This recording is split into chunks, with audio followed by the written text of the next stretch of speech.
In this video, I'm getting some new wheels for the budget Range Rover. So if you've been following along with the series and you watched the purchase video, then you saw that I got this set of wheels for free or included with the sale of the Evoque. I got the stock set.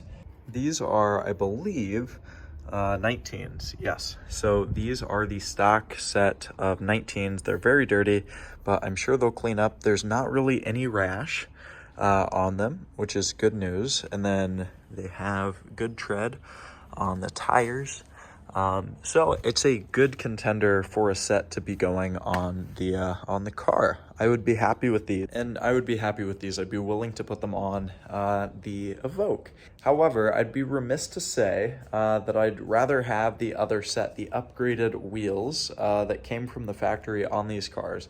I'm gonna flash up a picture of what a white Evoque looks like with these wheels, and then I'll flash up a picture of what a white Evoque looks like with the better wheels. So I'm gonna go get a set of those that I found for an incredible deal that need just a little bit of refinishing. I'm gonna refinish a couple of them and then get them put on, get the huge aftermarket set taken off. We're getting jbsandwiches.com, but we are grabbing some rims for the Range back here. This is a shop. I didn't realize this. Dang, look at these boys. This is the bad one, but otherwise, I think they're in pretty good shape. Okay, moving back to the better camera with better audio, I'm gonna walk around real quick and show you the wheels. I want you to think just for a second which ones are painted and which ones are OEM. Now, if I move in a little bit closer, maybe able to see it a little bit better.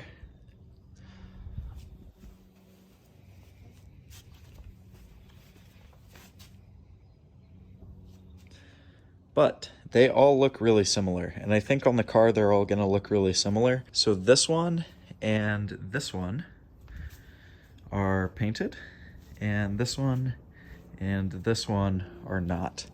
But especially just from a quick glance, I couldn't tell a difference. There's no way.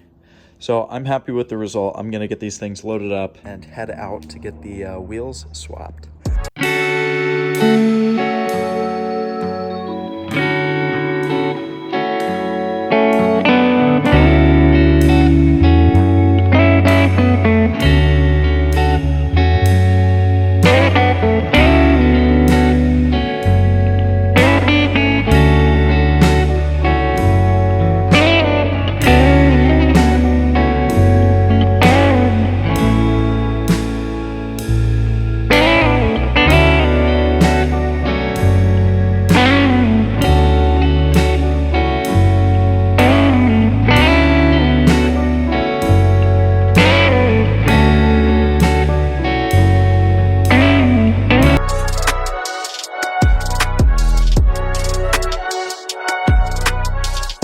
So we pulled up in the Beast with these dubbers.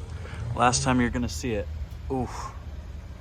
I don't like it, personally. Not a fan, but hey, maybe you do.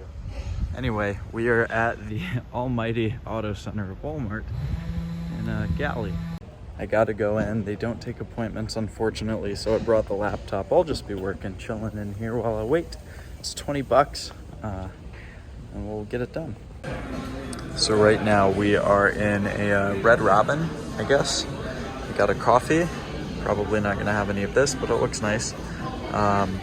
Some ice for the coffee, and doing some video editing while I wait for the tires on the Range, which is fun. They don't have Wi-Fi here. I was planning on doing a little bit of work with photos and doing some stuff online.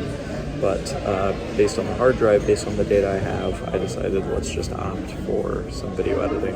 So 2 hours later and 2 cups of coffee later as well, I am wired. I am amped. I got some work done, which was amazing. And I just got a call from the Walm, which you can see Red Robin is there. And Walm, where is it? Is back there. Anyway, one pro tip that I just embodied, but I do want to verbally share because it's such a game changer, is be sure to have productive, positive stuff for filler moments. Whether it's bringing your laptop for work or having some noise canceling headphones that you can listen to an audiobook or a podcast, bring a notepad and a pen so that you can journal, or an old-timey book to read while you wait for stuff, just like this, because the Walmart incident is so common. You wait 2 hours for something that you didn't know you had to wait for. And so you can channel that time productively by being prepared. Proper preparation prevents poor performance, or you can waste it away just strolling around Walmart or whatever else it may be, in whatever instance you're in. So my advice to you: be productive. Have filler time material on your person. Anyway, I'm now here, I'm now here at the Walm, ready to pick up, and you will see it just as I will. I can't wait. So here's the auto center, here's the range, and this is obviously my first time seeing it, so we'll be able to see which set was painted and which set is not. I think it looks fantastic how they are on here. So we got the wheels swapped around, and now it's time to fix all of the body damage. As you saw, if you've been following along with the series, we got this thing just a little busted up in the front, and the front bumper and the fender need resprayed, as well as the mirror and some other spots that could be touched up. And despite this being a Range Rover, I'm going on a quest to do this cheap. So I don't want to go directly to Range Rover unless I'm just picking up paint to do it myself, shopping it around to a few different places to see who can fix the budget Range Rover for the best price. So hopefully you can hear me. It's a little bit noisy in the background, a little bit windy. But I'm looking into some white and gold, some aesthetic colors. I'm looking into some auto repair, some body work for the Range right now. So we have it at good old trusty Mako right now, getting an estimate. I went to somewhere prior as well, GT Collision, that's very close to here. There was a dude that was absolutely whacked out of his mind, laying on the ground in front of the place, because we're in Cali. There's a homeless problem, there's a drug problem. One of the perks of the state, and wherever some shady auto body shops are, you know those kind of folks are going to be. Anyway, I am getting some quotes, shopping around a little bit to see where we're going to get this taken to.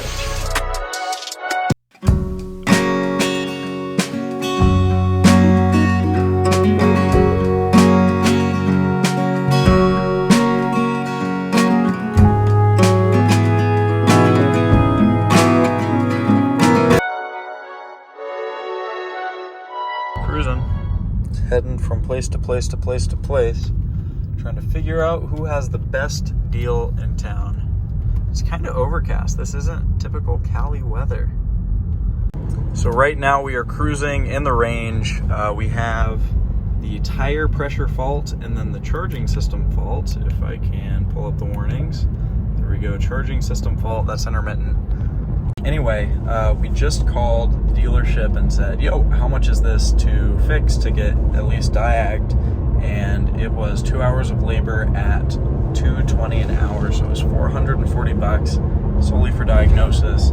They said, the heck with this, so I'm going to look in to see if I can do the diag myself to save $500, because that's not even fixing it, that's just saying here's the problem. Then you're going to need an alternator for $2,000 with labor, or you're going to need X, Y, or Z. And I heard that the alternator job's easy. I don't think it's an alternator, because I've been driving this with no problem for a long time, so it could be a loose wire or an ECM update or reset, which I think you would need to be the dealership to do. We are still going to the dealership right now. We can check out a couple new Range Rovers there, which will be exciting, to get some touch-up paint. It's $30. So that I can afford, that I can spend, that I'm willing to do. But the whole $440 for a little dag, Anyway, we are right here. Jaguar Range. Jaguar Land Rover, more accurately.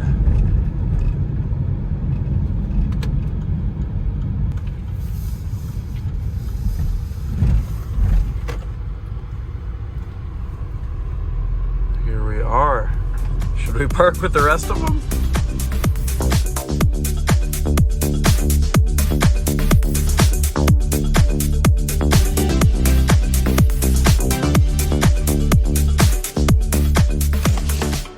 Okay, so on this thing, we are going to try and apply some touch-up paint to get it looking better. I got a quote that was way too astronomical to get this done, to get this replaced, because we have a little crack down there, to get this put back in, I guess, properly, and then to get all of this painted. So new fender, which I purchased, and I don't think I'm gonna pursue actually doing because the door functions fine. I am going to be installing a new trim molding there and then just touching all of this up because it's a heck of a lot cheaper than, as I'm learning, Range Rover stuff, which I'm not a huge fan of. The billing rate, the Range Rover tax, I talked about this in the 5 things that I hate about this car video. Anyway, let's get to it.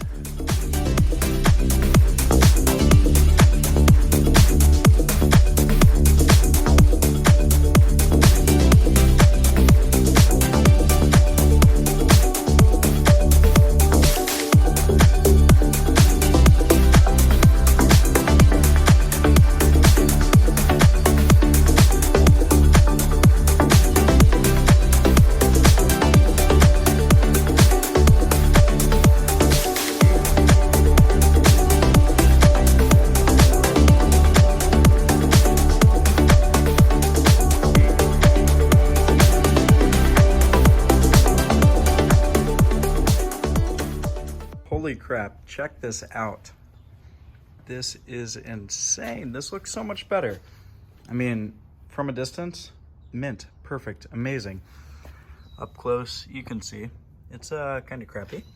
It's not perfect, but it's a front bumper. It gets dirty. And we got this piece right here. That'll be getting put on as soon as I fix this. So that's it for this video, getting the wheels swapped over, doing some final cosmetic repairs on a budget, of course, given that this is the budget Range Rover. Now there's gonna be one more video in this series on getting this thing Carvana ready, or getting it ready to sell. Spoiler alert, it's going to Carvana.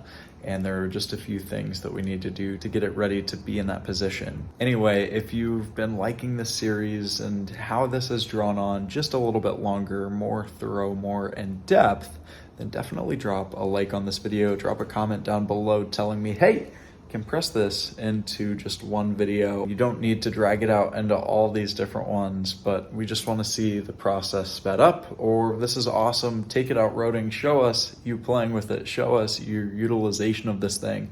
Really go in depth on all of the repairs. Again, keep in mind, I don't really have infrastructure out here in California. I'm from Indiana.